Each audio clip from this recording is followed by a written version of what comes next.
Welcome back to all staff. For our September system professional development, we will begin to make connections between our system's equity work and our system's implementation of standards-based grading. This year marks 10 years since the official rollout of standards-based instruction and grading, or SBIG, in Osseo area schools.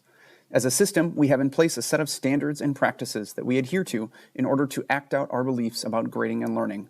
You will have an opportunity as part of this module to revisit these documents and remind ourselves about our beliefs and expectations for grading and assessment.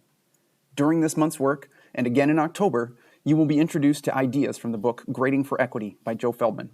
Our team has used this book to help deepen our collective understanding and clarify the connections between standards-based grading and equitable outcomes for students. In order to deepen our understanding of grading and assessment and its impact on students, we will be making explicit connections to many of the equity tools that our system continues to use to facilitate conversations, reflection, and action as we strive for equitable outcomes for each and every student. This month, we will be leaning into the 3 C's as a foundation for our transformational system change. To begin this work, we will examine the historical legacy of grading practices and the lingering impact on how we think about and use grades today.